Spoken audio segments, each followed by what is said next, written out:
The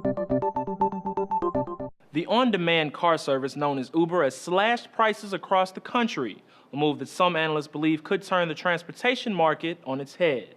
If you live in a major U.S. city and don't use your own car to get around, you may have heard of the ride-sharing app Uber, which lets riders make on-demand requests to drivers for transportation. If you don't use it now, investors are betting you will soon. According to All Things D, in August, Uber had a $3.5 billion valuation, with the largest backing coming from private equity giant TPG and Google Ventures. Forbes also rated Uber among its top 13 startups of the year, claiming the app has gained traction with everyone from drunk college students to overworked soccer moms. The cuts in prices will specifically target the lower-cost UberX service and will cut prices anywhere between 2 and 30%. UberX is not available everywhere, but the slash in prices will affect 16 major cities out of the 23 where that service is available.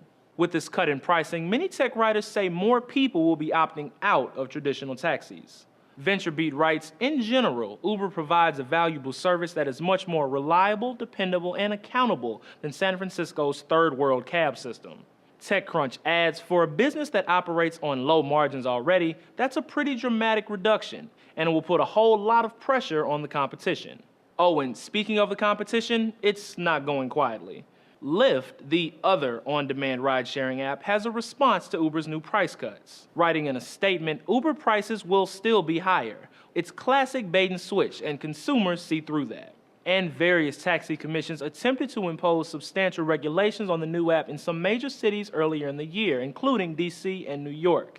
That's meant to help keep the traditional taxi service afloat.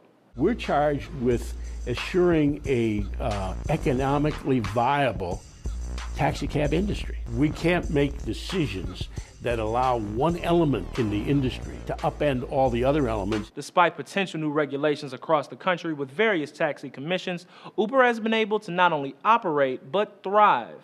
The company reportedly brought in upwards of $200 million in 2013 and has about 1 million ride requests per week. For Newsy, I'm Jamal Andrus.